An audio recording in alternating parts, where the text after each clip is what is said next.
రాష్ట్రానికి 3 రోజుల వర్ష సూచన చేసింది వాతావరణ శాఖ. కొన్ని జిల్లాల్లో భారీ నుంచి అతి భారీ వర్షాలుంటాయని చెప్పింది. దీంతో మాన్సూన్ టీమ్స్ ను అప్రమత్తం చేసింది సర్కార్. ఇక బంగాళాఖాతంలో ఏర్పడిన అల్పపీడనం కారణంగా 3 రోజుల వర్షాలుంటాయని చెబుతున్నారు. ఇవాళ 21 జిల్లాలకు ఆరెంజ్ అలర్ట్ జారీ చేశారు. ఈ నెల 26వ తేదీ నాటికి అల్పపీడనం వాయుగుండంగా మారే ఛాన్స్ ఉందని చెబుతున్నారు అధికారులు. ప్రజలు అప్రమత్తంగా ఉండాలని సూచించారు వాతావరణ శాఖ అధికారులు. అయితే ముఖ్యంగా ఇటు మధ్య తెలంగాణ అలాగే దక్షిణ తెలంగాణలోని పలు జిల్లాలకి ఈరోజు ఎల్లో అలర్ట్ పెట్టడం జరిగింది. మిగిలిన జిల్లాల్లో కూడా చెదురుమదురుగా మోడరేట్ రైన్ ఉండే అవకాశం ఉంది. ఈ జిల్లాలన్నిటికీ ఇంక్లూడింగ్ మన సిటీలోని 3 జిల్లాలతో కలిపి ఈ జిల్లాల్లో మనకి భారీ వర్ష సూచన అంటే 7 నుంచి 12 సెంటీమీటర్ల వరకు ఈ జిల్లాలో 3-4 చోట్ల వర్షాలు పడే అవకాశం ఉంది. రేపటికి మనకి వెస్ట్ బెంగాల్ దగ్గర ఉన్న అల్పపీడనం యొక్క ప్రభావం కొంత తగ్గే అవకాశం ఉంది. ప్లస్ అది మనకి చాలా దూరంగా ఉన్నందున రేపు మనకి ప్రభావం తగ్గుతుంది. సో రేపు మన సిటీ ప్రాంతంలో చెదురుమదురు వర్షాలు, ఓన్లీ మన సౌత్ తెలంగాణ ఉమ్మడి మహబూబ్ నగర్ ప్రాంతానికి భారీ వర్ష సూచన, అలాగే సంగారెడ్డి, వికారాబాద్ ఈ ప్రాంతానికి మనం భారీ వర్ష సూచన చేయడం జరిగింది. ఎల్లుండి చూసుకున్నట్టయితే మనకి మరొక అల్పపీడనం ప్రారంభమయ్యే అవకాశం ఉంది.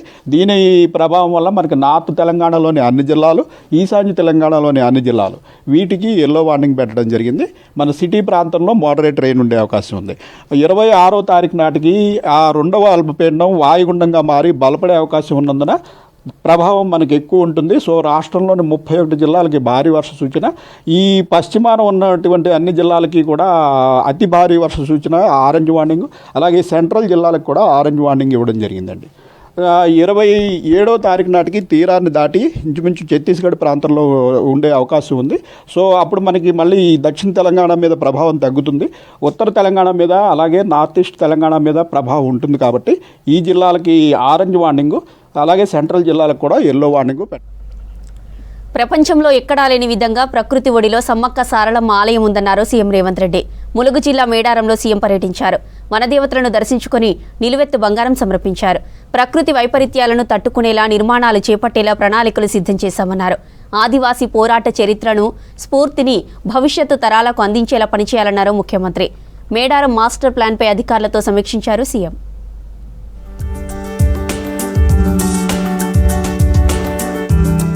100 రోజుల్లో మేడారం పనులు పూర్తి చేయాలని ఆదేశించారు ముఖ్యమంత్రి రేవంత్ రెడ్డి. ములుగు జిల్లా మేడారం సమ్మక్క సారలమ్మ అమ్మవార్లను దర్శించుకున్నారు.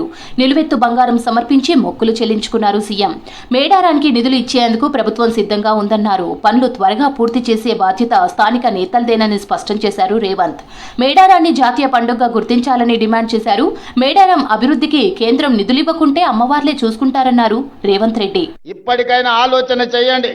కుంభమేళానే కాదు, ఉత్తరప్రదేశ్లో ఉన్న అయోధ్యనే దేవాలయాలు కాదు, ఈనాడు తెలంగాణ ప్రాంతంలో ములుగు అడవుల్లో ఇక్కడ ఉన్న సమ్మక్క సారలమ్మ కూడా ఒక గొప్ప దేవాలయం, ఒక చరిత్ర ఉన్నది.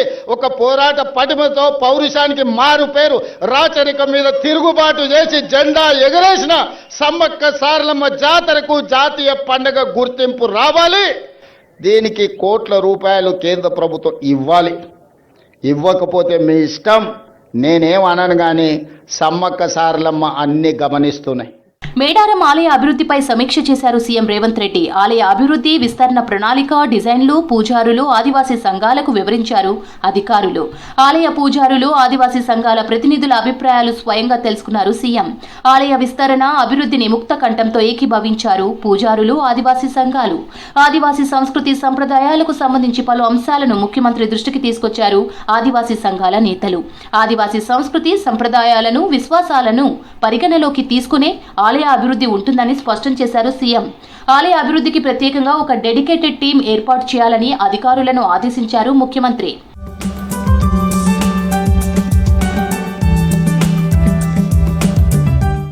1986 తర్వాత మళ్లీ ఇప్పుడు మేడారం గద్దెల ప్రాంగణం ఆధునీకరణకు అడుగులు పడుతున్నాయి. సమ్మక్క సారలమ్మ దేవతలు కొలువుదీరిన గద్దెల ప్రాంగణంలోనే పగిడిద్దరాజు, గోవిందరాజు ప్రతిరూపాలకు కూడా గద్దెలను నిర్మించాలని రాష్ట్ర ప్రభుత్వం ప్లాన్ చేసింది. పూజారుల సూచనల మేరకు వీటితో పాటు నాగులమ్మ గద్దె కూడా నిర్మించడానికి రెడీ అయింది. రాతి కట్టడాలతోనే నిర్మాణాలు ఉండాలని నిర్ణయించింది. ఆదివాసీల సంస్కృతికి అద్దం పట్టే విధంగా ఆలయ నిర్మాణం చేపట్టినట్లు తెలిపింది సర్కార్.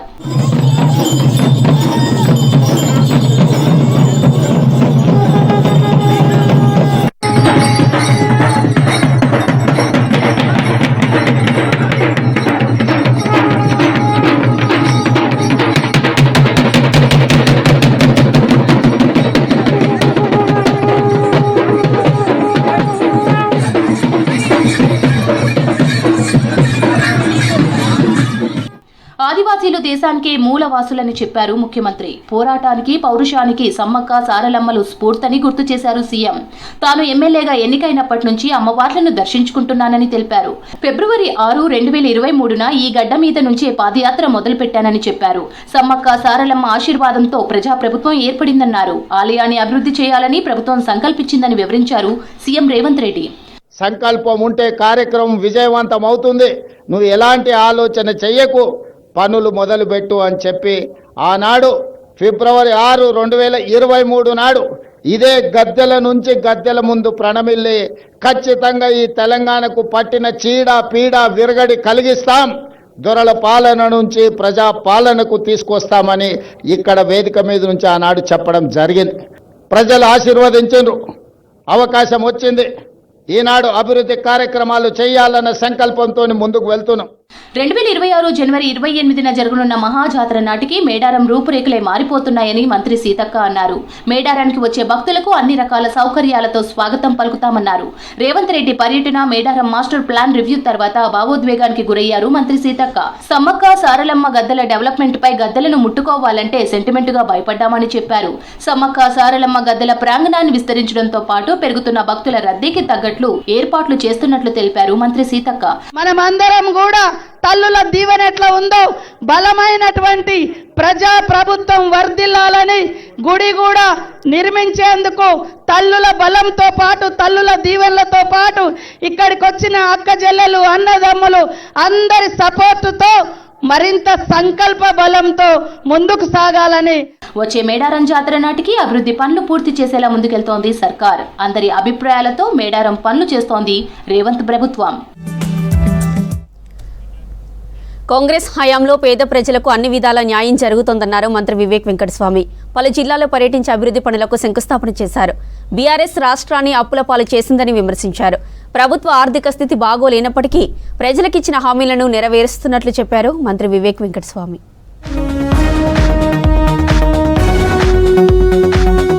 టీఆర్ఎస్ పాలనలో అక్రమ కేసులు, అక్రమ అరెస్టులతో కేసీఆర్ రాచరిక పాలన చేశారని విమర్శించారు మంత్రి వివేక్ వెంకటస్వామి.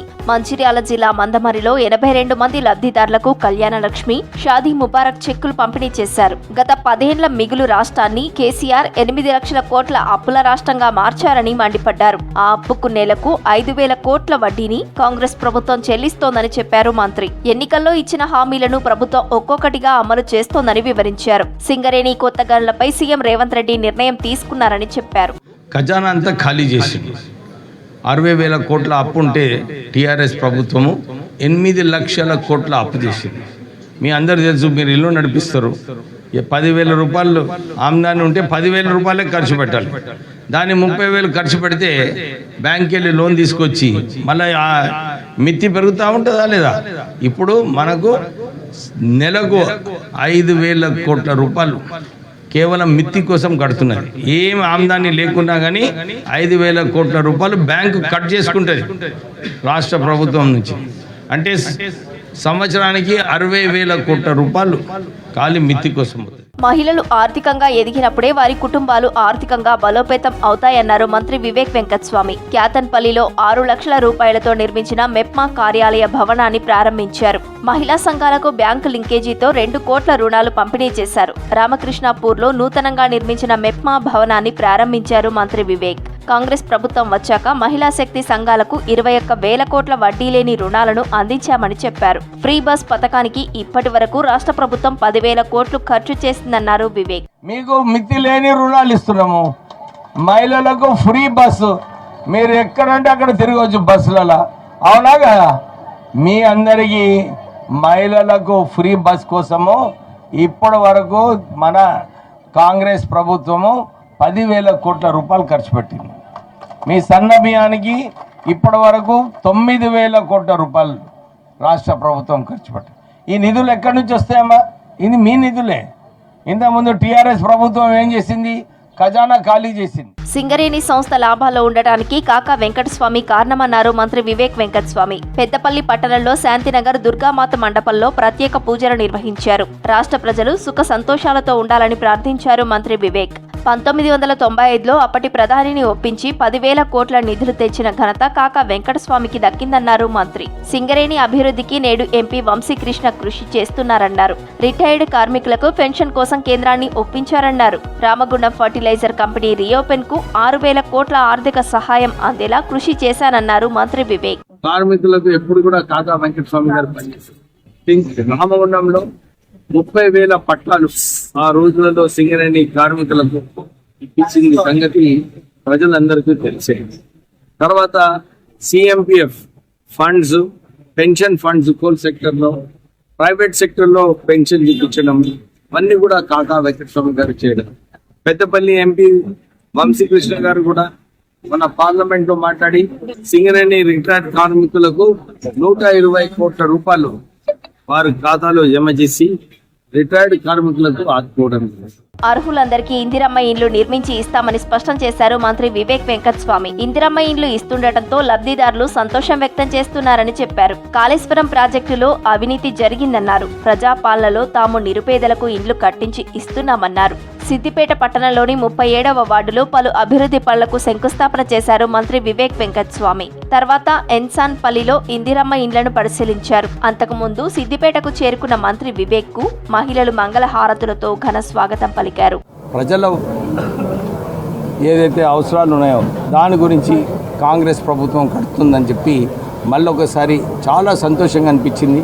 ఈరోజు లబ్ధిదారుల ముఖాల కళ చూసి, వాళ్ళ నవ్వు చూసి, సార్ మా సొంత ఇల్లు ఇన్ని సంవత్సరాల నుంచి మేము ఎదురు చూస్తున్న సొంత ఇల్లు అమలు అవుతుందని చెప్పి నిజంగానే రాష్ట్ర ప్రభుత్వంని మనమందరం అభినందించాలి.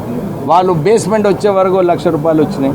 సైడ్ వాల్స్ కట్టే వరకు వాళ్ళకి ఇంకొక 1,00,000 రూపాయలు త్వరలోనే వస్తాయి. స్లాబ్ వేసిన తర్వాత 2 లక్షలు, ఫైనల్ కూడా 1,00,000 రూపాయలు. అంటే 400 నుంచి 600 స్క్వేర్ ఫీట్లో ఎవరైతే ఇల్లు కట్టుకుంటున్నారో, మంచిగా ఇల్లు కట్టుకుంటున్నారో వాళ్ళ లబ్ధిదారులకు కూడా వారికి అభినందనలు చెప్పాలి. ప్రజలకు ఇచ్చిన హామీలను ఒక్కొక్కటిగా నెరవేరుస్తున్నామన్నారు మంత్రి వివేక్ వెంకటస్వామి. అర్హులందరికీ ఇందిరమ్మ ఇండ్లు అందిస్తున్నట్లు తెలిపారు. కాంగ్రెస్ పాలనను చూసి ఓర్వలేక ప్రతిపక్షాలు అనవసర రాద్ధాంతం చేస్తున్నాయన్నారు మంత్రి వివేక్. మూడో రోజు బతుకమ్మ వేడుకలు ఘనంగా జరుగుతున్నాయి. ముద్దపప్పు బతుకమ్మతో గౌరమ్మను కొలుస్తున్నారు మహిళలు. నల్గొండలోని బుద్ధవనంలో బతుకమ్మ వేడుకలు ఘనంగా జరిగాయి. తీరొక్క పూలను పేర్చి బతుకమ్మ ఆడారు ఆడపడుచులు. ఇదే విషయంపై మరిన్ని డీటెయిల్స్ చంద్రబాబు అందిస్తారు. చంద్రబాబు, ఓ టు యు.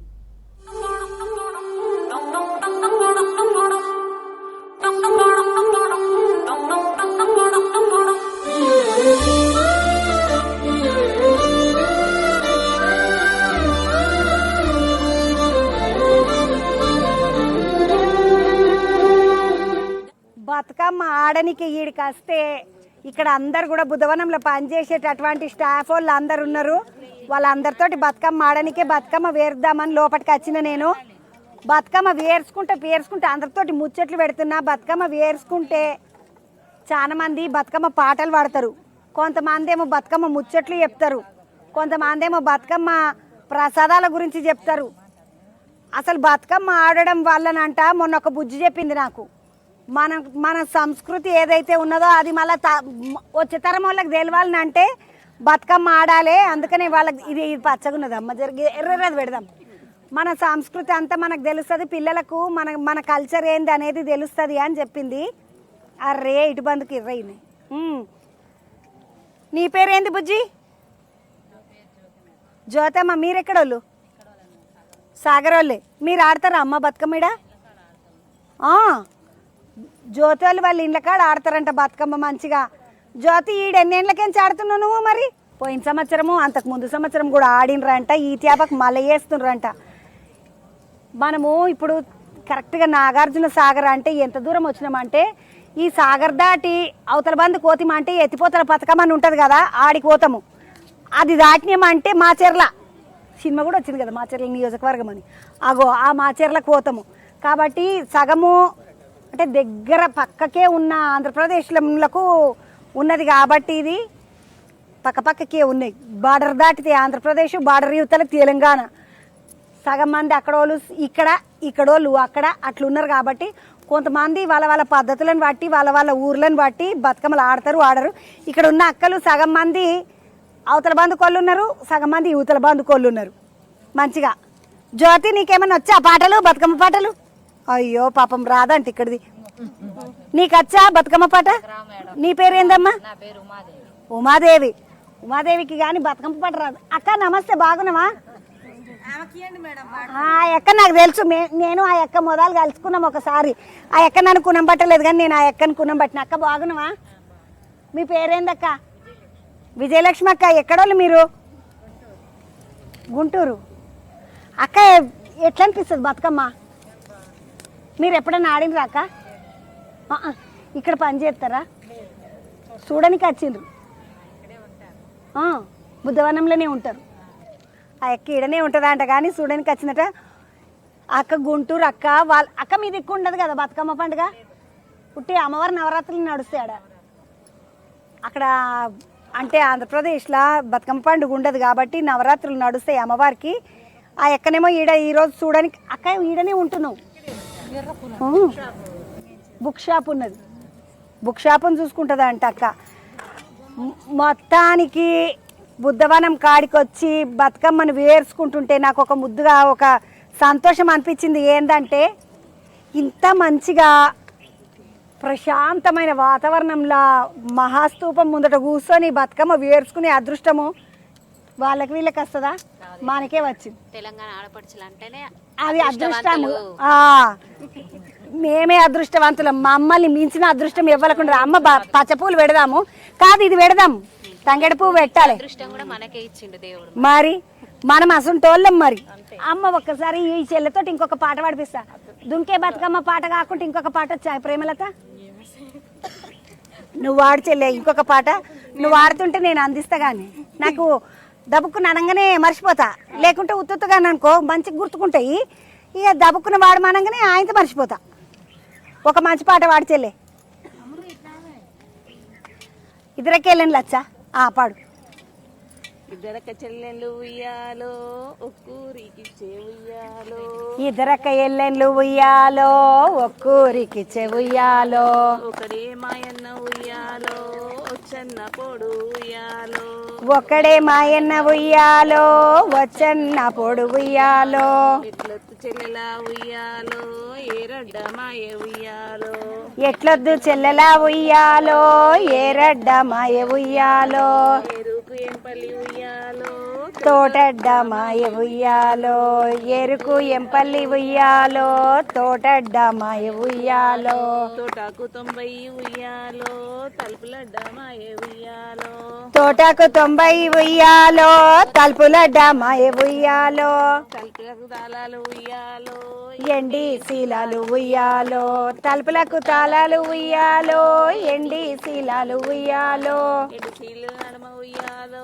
వెలభద్ర చెట్టు ఉయ్యాలో, ఎండి శీలల నడమ ఉయ్యాలో వెలభద్రి చెట్టు ఉయ్యాలో, వెలభద్ర చెట్టుకు ఉయ్యాలో ఏడే మొగ్గలు ఉయ్యాలో, ఎలభద్రి చెట్టుకు ఉయ్యాలో ఏడే మొగ్గలు ఉయ్యాలో, ఏడు మొగ్గల పత్తి ఉయ్యాలో తక్కేడా పత్తి ఉయ్యాలో, ఏడు మొగ్గల పత్తి ఉయ్యాలో తక్కేడ పత్తి ఉయ్యాలో, ఆ పత్తి ఉయ్యాలో సాలోనికిస్తే ఉయ్యాలో, ఆ పత్తి ఉయ్యాలో సాలోనికిస్తే ఉయ్యాలో, నేషనమ్మ సాలోడు ఉయ్యాలో నెలకొక్క పోగు ఉయ్యాలో, నేషనమ్మ సాలోడు ఉయ్యాలో నెలకొక్క పోగు ఉయ్యాలో, దిగినమ్మ చీరె ఉయ్యాలో దివిటీల మీద ఉయ్యాలో,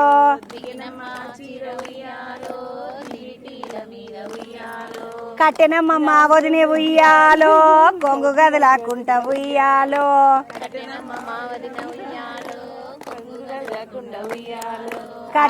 ఒక మా వదిన ఉయ్యాలో సింగు గదలాకుంటా ఉయ్యాలో,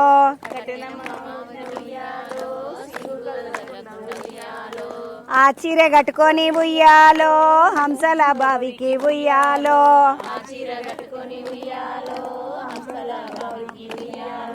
హంసల బాయికి ఉయ్యాలో నీళ్ళుదేను పోతే ఉయ్యాలో,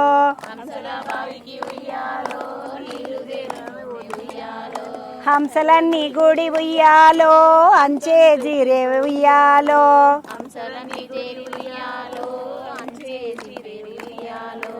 ఆ చీర కట్టుకొని ఉయ్యాలో కొంగల బాయికి ఉయ్యాలో ఆ చీర కట్టుకొని ఉయ్యాలో కొంగల బావికి ఉయ్యాలో ఆ చీర కట్టుకొని ఉయ్యాలో కొంగల బాయికి ఉయ్యాలో ఆ చీర కట్టుకొని ఉయ్యాలో కొంగల బావికి ఉయ్యాలో కొంగలన్నీ గుడి ఉయ్యాలో కొంగే జీరేసే ఉయ్యాలో కొంగలన్నీ గుడి ఉయ్యాలో కొంగే జీరేసి ఉయ్యాలో. ఇట్లుంటాయి మా బతుకమ్మ పాటలు మంచిగున్నాయా? రానక్కలు ఇది మా నాన్నమ్మ నేర్పింది నాకు. అంటే మీకు రానక్కలు అంటే ఎందుకు రాని అక్కలు అంటున్నానంటే పాప మీ అక్కోళ్ళు అందరు అడ్డుబందుకోళ్ళు, వాళ్ళు ఏదో బతుకమ్మ పండుగను చూస్తున్నారు, మంచిగా ఆడుతున్నారు, కానీ వాళ్ళకి తెలియదు మన బతుకమ్మ సంగతి. అక్కకి ఇట్లుంటాయి మా బతుకమ్మ పాటలు. మీ దగ్గర కూడా ఉంటాయి ఆ పాటలు? మీది ఇక్కడనే, కానీ నీకు బతుకమ్మ పాట రాదు. అయ్యో బిడ్డ ఎంత కష్టం వచ్చే కాదా? ఈ పాటలన్నీ మా నాన్నమ్మ నేర్పింది నాకు. మరి నాకెవరు నేర్పించారు అనుకుంటున్నావు? మా ముసలిది మా నాయనమ్మ కూడా ఇట్లనే ఉంటుండే, చాలా నేర్పిస్తుండే. ఇక ఉట్టిగా కూర్చున్నామంటే ఒక కథ చెప్తుండే. మేము పోయి అంటుంటే నా ఓ నాయనమ్మ ఒక కథ చెప్పే, ఓ నాయనమ్మ ఒక కథ చెప్పే అంటే చెప్తుండే. ఏదో ఒకటి చెప్తుండే, ఒకటి చెప్పకుండా ఉండకనే పోతుండే.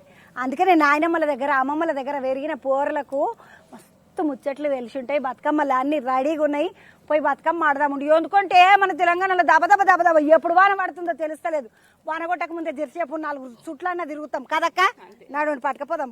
వెన్న ముద్దల బతుకమ్మతో అన్న చెల్లెలొక్కటాయ మల్లియల్లో సత్తుల బతుకమ్మతో ఎన్నియల్లో బతుకమ్మే చెరువు చేర ఎన్నియల్లో ఎల్లిరావే బతుకమ్మ గౌరమ్మలో మల్లిరావే బతుకమ్మ గౌరమ్మలో ఏటేటా వచ్చిపోవే గౌరమ్మలో ఎనకు సంబరాలు దేవి. ఓయిలో ఘనంగా బతుకమ్మ సంబరాలు జరుగుతున్నాయి. ఆర్ట్స్ కాలేజ్ దగ్గర ఏర్పాటు చేసిన బతుకమ్మ సంబరాలకు కవులు, కళాకారులు అటెండ్ అయ్యారు. ఉయ్యాల పాటలకు మహిళలు డ్యాన్సులు చేశారు.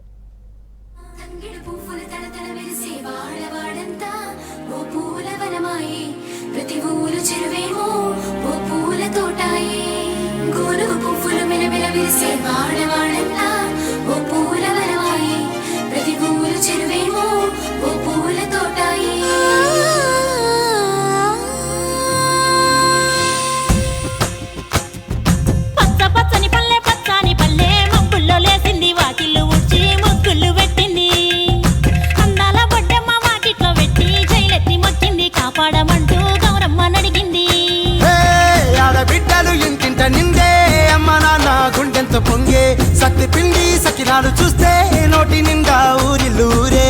పొద్దున్నే తమ్ముళ్ళు లేచి పూల కోసం బయలెల్లి ఉరికే శాపపరిచి వాకిళ్ళలోన చెల్లెళ్ళంతా బతుకమ్మ పేర్చే.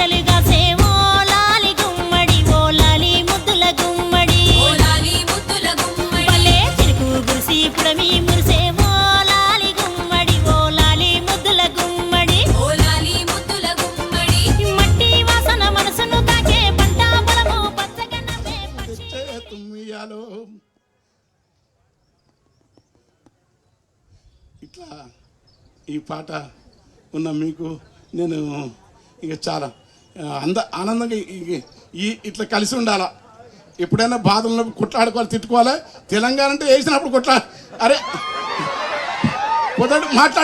పొద్దున మా ఇంటికాడ పొద్దున్నే పంచాయతీలు అవుతాయి, మధ్యాహ్నం వరకు జర బాగుంటారు, మాట్లాడకుండా సాయంత్రం వరకు అయిపోతాయి, ఒకటి అయిపోయి. అది ఈ పండుగ గొప్పతనం అంటే కలిసి మెలిసి. తర్వాత మన తెలంగాణలో ఇది అతిశయోక్తి చెప్తలేను, మహిళా ఉద్యమాలకు లేని కొత్త పద్ధతి అంటే స్త్రీలను గౌరవించే పద్ధతి మొదటి నుంచి ఉన్నది. గుర్తుపెట్టుకోండి, స్త్రీలకు ఇక్కడ చాలా గౌరవం. కోస్తాంధ్ర ప్రాంతంలో మహిళా సంఘాలకు ఇక్కడ తేడా ఏంటంటే ఇక్కడ పురుషుల కంటే స్త్రీలకే తెలంగాణ నెల మొదటి నుంచి గౌరవం, సత్యం అది. కనుక వాళ్ళు ఆడుతుంటే మనం ఎంత ఎట్లా అంటే పాట ఉందండి, జారు సీగలేసుకొని నెత్తులాకు పోసుకొని జారసిగలేసుకొని ఆడెళ్ళు కోలాటం వెయ్యొచ్చిరి, అట్లా చుట్టుముట్టు మొగొళ్ళు చూడొచ్చిరి. నాకు ఈ పాట జానపదం అని కాదు, ఇంత శక్తి ఏంది. ఆడవాళ్ళు కోలాటం మొగోళ్ళు ఈ పాట ఉంది. కాసిం గారు తెలుసు, మాకు మిత్తం సోదరుడు, ఆయన బాగా తెలిసేది. నెత్తులాకు పోసుకొని జారసిగా, అవి ఎంత గొప్ప మాటలు ఇవి, మనకి పదాలు ఇవి. తెలుగు జారసిగా వేసుకొని ఆడవాళ్ళు అంట బతుకమ్మ చుట్టూ కోలాటం వేస్తే చుట్టుముట్టు మొగోళ్ళు చూడొచ్చిరి అనే మాట చాలా గొప్ప మాట. ఇవాళ మనం ఏదో చూస్తున్నాం. ఇక వాళ్ళు పాడినాక ఇలాంటి పిలిచి నేను, ఎందుకంటే మళ్ళీ పరిమితులు దాటొద్దు, చాలా నేను పాటలు రాస్తున్నా కానీ ఆదుకుంటలేవు అప్పటిలేక. నాకు ఇప్పుడు ఎందుకు మంచి పండనాడు గలిసినందుకు ఆయుధం, ఇప్పుడు అది బాధ ఉంటుంది దాంట్లో. మీరు అంతే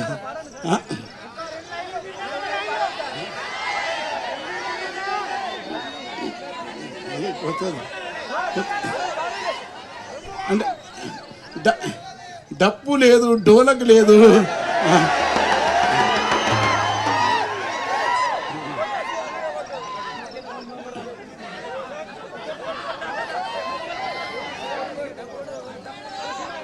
పాడదు.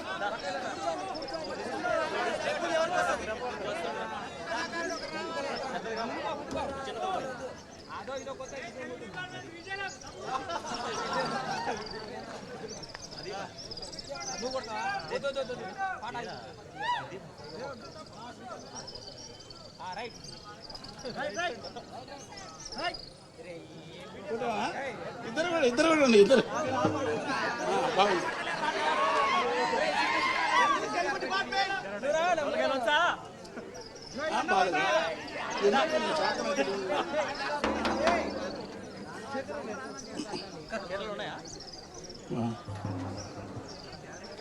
అరే కొత్త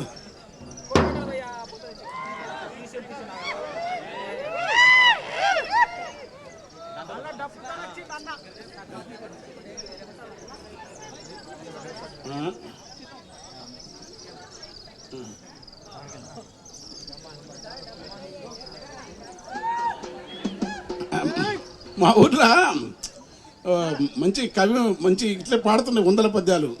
ఓనాడు తీసుకుపోయి అది ఏదో ఎక్కువ వేసి మొత్తం మతిపోయినట్టు మన పని. ఇప్పుడు మీరు ఆ పాట వేరే పాట కొత్త పాటలు పాడాలనుకున్నాను, మీరు మీకు ఒక కొంచెం మార్త ఎక్కువ. గల్లీ చిన్నది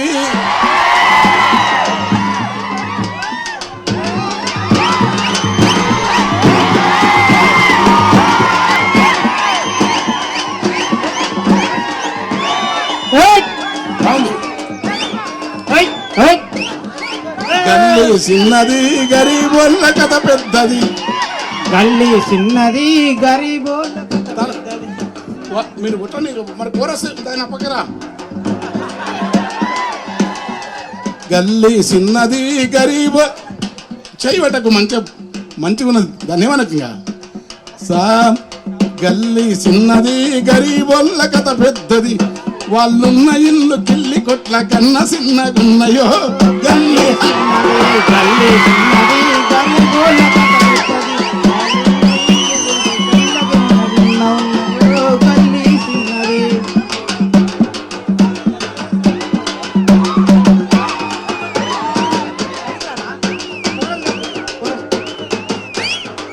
గల్లీ చిన్నది గరీబోళ్ళ కథ పెద్దది, వాళ్ళున్న ఇల్లు కిల్లి కొట్ల కన్న చిన్నగున్నయో. గల్లీ చిన్నది. ఆ ఇండ్ల కన్నా మేలురా అంత ఆపదు అదే. ఆ ఇండ్ల కన్నా మేలురా పలకునామ పండ్లురా, అవి పాత రైలు డబ్బలోలే పడా ఉన్నవేందిరో. గల్లీ చిన్నదా చిన్నది గరీబోళ్ళ కథ పెద్దది, వాళ్ళున్న ఇల్లు కిల్లి కొట్ల కన్న చిన్నగున్నయో. గల్లీ చిన్నది గల్లీ చిన్నది గరీబోళ్ళ కథ పెద్దది, వాళ్ళున్న ఇల్లు కిల్లి కొట్ల కన్న చిన్నగున్నయో. గల్లీ చిన్నది. కలిగినొల్ల కాలనీల వరద మురుగు నీళ్లురా, కలిగినొల్ల కాలనీల వరద మురుగు నీళ్లురా, వీళ్ళ నల్ల పైపుతోని బియ్యం అందుకుంటదో తల్లి చిన్నదా, తల్లి చిన్నది, గరీబోళ్ళ కథ పెద్దది. వాళ్ళున్న ఇల్లు కిల్లి కోట్ల కన్నా చిన్నదున్నాయో. తల్లి చిన్నది, గల్లీ చిన్నది, గరీబోళ్ళ కథ పెద్దది. వాళ్ళున్న ఇల్లు కిల్లి కోట్ల కన్నా చిన్నదున్నాయో. తల్లి చిన్నది, గల్లీ చిన్నది, గరీబోళ్ళ కథ పెద్దది. వాళ్ళున్న ఇల్లు కిల్లి కొట్ల కన్నా చిన్నదున్నాయో. గల్లీ చిన్నది. ఎత్తు మనిషి సుట్టమై కొత్త ఇంటికి ఎత్తు మనిషి సుట్టమై కొత్త ఇంటికొస్తారా. పైన కడుప పనకు తగిలి నెత్తి మంచి మైకులు. ఎత్తు మనిషి సుట్టమై కొత్త ఇంటికొస్తారా. పైన కడుప పనకు తగిలి నెత్తి పప్పి గడుతుందో. గల్లీ చిన్నదా, గల్లీ చిన్నది, గరీబోళ్ళ కథ పెద్దది. వాళ్ళున్న ఇల్లు కిల్లి కొట్ల కన్నా చిన్నదున్నాయో. గల్లీ చిన్నది, గల్లీ చిన్నది, గరీబోళ్ళ కథ పెద్దది. వాళ్ళున్న ఇల్లు కిల్లి కొట్ల కన్నా చిన్నదున్నాయో. గల్లీ చిన్నది. Best best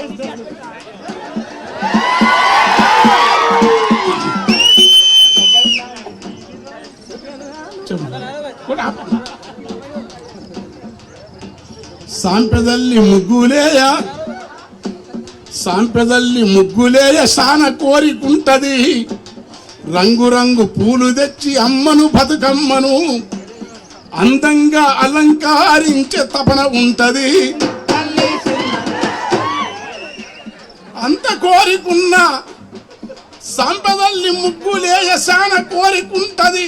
పుట్టమను తెత్తమంటే పట్టము లేడుంటవి. పుట్టమన్ను తెత్తమంటే పట్టము లేడుంటవి.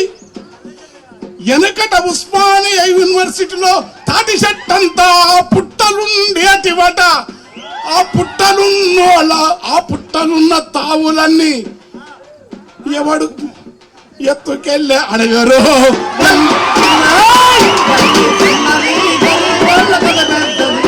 వాళ్ళున్న ఇల్లు కిల్లి కొట్ల కన్నా చిన్నదున్నాయో. గల్లీ చిన్నది, గల్లీ చిన్నది, గరీబోళ్ళ కథ పెద్దది. వాళ్ళున్న ఇల్లు కిల్లి కొట్ల కన్నా చిన్నదున్నాయో. గల్లీ చిన్నది, గల్లీ చిన్నది. దరువాదలిరుకు దగ్గర జరిపి కట్టుకుంటారా. జర లావుగున్న కోడి పుంజు దూర సంసజిస్తుందా. వాళ్ళ ఇంటిలో ప్యానున్నది, విమానపు మోతున్నది. ఆ సప్పుడొచ్చ డొక్కు ప్యాను ఎప్పుడు ఊసి పడుతుందో. వాళ్ళ చేతికి వాచుంటవి, చిన్నగా సెల్లులరిగి ఉంటవి. చేతికి వాచుంటవి, సెల్లులరిగి ఉంటవి. టైమెంతని అడిగినప్పుడు తలలు తిరుగుతుంటాయి. వాళ్ళ ఇంటిలో ప్యాన్ ఉంటది, విమానపు మోతుంటది. ఆ సప్పుడొచ్చ డొక్కు ప్యాను ఎప్పుడు ఊసి పడుతుందో. వాళ్ళు ఉమ్మరాని కేగలేక ఏసి తెచ్చుకుంటారు. అది ఏసి అని అంటే అది ఎవడో సెకండ్ హ్యాండ్ది చౌక ధరకు ఇస్తే తెచ్చి ఇంట్లో పెట్టుకుంటే అది వానకాలం మూల పొట్టుకు ఓలే నీళ్లు రాలుతుంటవి. తిరుగుతున్న తోవలన్నీ ఏసీలకు ఓతవి. జట్టు బిల్ల పెట్టిన అది బయటికి రాకుంటవి. ఏది చూసినా పేదల బతుకులకి బందెరా. ఈ ఎదుగుతున్న సంపదంతా ఏడి కోతదని అడిగితే అదే తల్లి బతుకమ్మకు అమ్మ శాంభవి దున్న ఇద్దాసు స్తుతించే అమ్మ ఈశ్వరిని నాడు వీర బ్రహ్మమే పొగుడే వరక విసిద్దప్ప మన ధర్మపురి శేషప్ప. ఏమి చెప్పానంట, ఎవరు చెమట తీస్తారో వాళ్ళే దేవతలురా. ఎవరు చెమట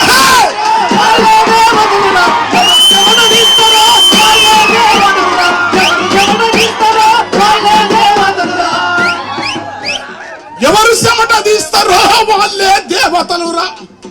ఆ శబ్దసేను ఆ సద్దసేను పాలపిట్ట వాళ్ళ ఆ సద్దసేను పాలపిట్ట ఈ పల్లె పడచులు వస్తే అవి పాటలు గడుగుతాయిరా.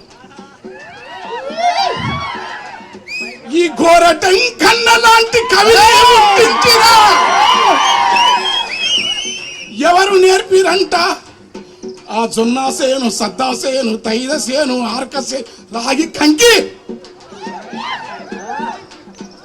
ఒడిపిల్లు, గునిగలు, ఎడిసలు, బంతాకులు, తుంగముస్త, తూటికూర, తాటి తేగ, ఇన్ని అయితే కవిత్వం అల్లుకుంటావు గాని ఎగిరే దరువును నీవు ఎట్లా తెచ్చుకుంటావంటే ఊరిలో వెనుకటి తాతలు కొట్టిన డబ్బుల దరువులో ఈ దరువులకు ఎంకన్నా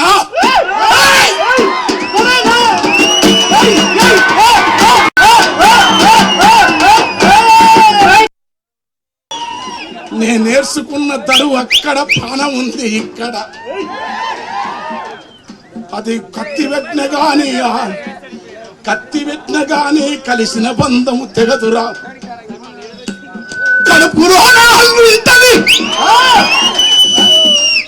చాలా పెద్ద పాట. Thank you.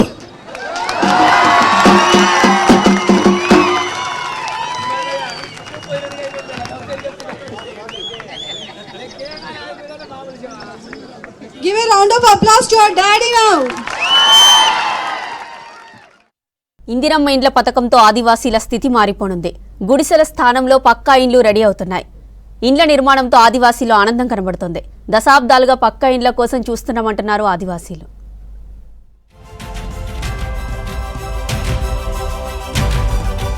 ఆదిలాబాద్ జిల్లా అంటే గుర్తుకు వచ్చేది ఆదివాసీలు. గుట్టల్లో, అడవుల్లో పూరి గుడిసెలు వేసుకుని జీవనం సాగిస్తుంటారు. ఈ గుడిసెలకు గోడలుండవు, వెదురు తడకలు మాత్రమే ఉంటాయి. పైకప్పులు కూడా పాలిథిన్ కవర్లు, గడ్డి, చొప్పతో వేసుకుంటారు. వర్షాకాలం వస్తే వీళ్ల బాధలు అన్నీ ఇన్ని కావు. వరద నీరు ఇంట్లోకి వచ్చేది, నిత్యావసరాలు తడిసిపోయేవి. అందుకే తమకు పక్కా ఇండ్లు కావాలని దశాబ్దాలుగా ఎదురు చూస్తున్నారు ఆదివాసీలు.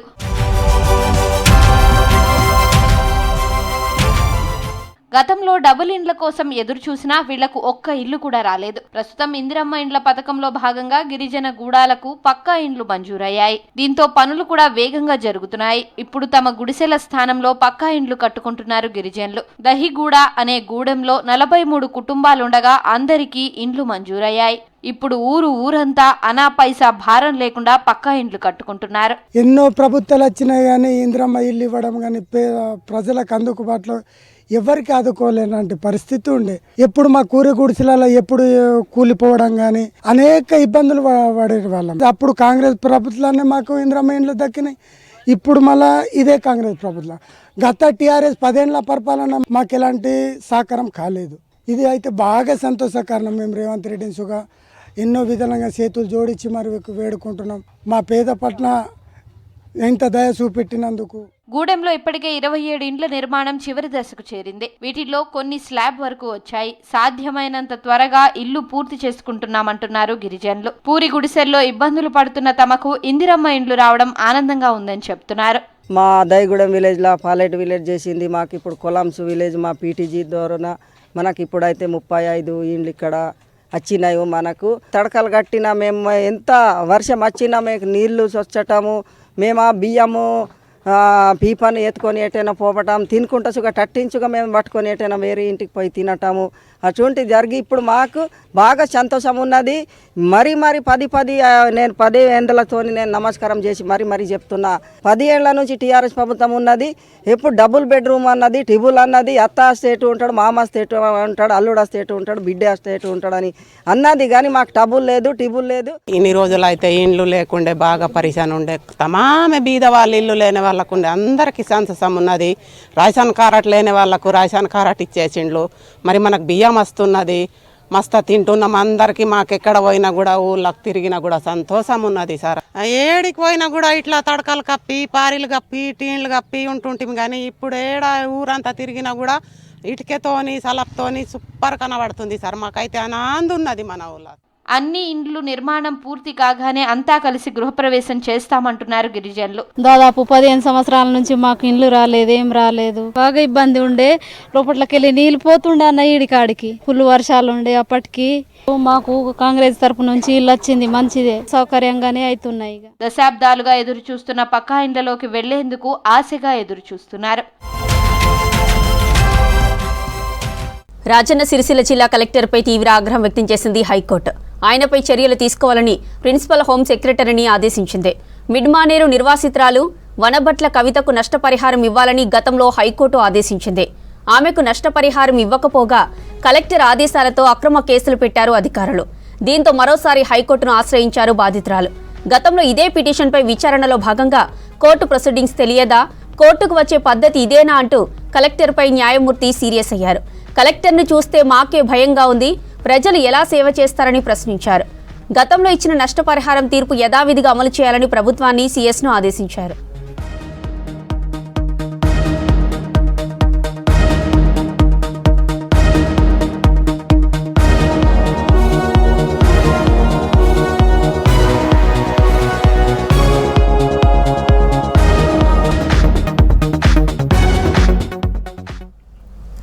ఇవి తెలంగాణ అప్డేట్.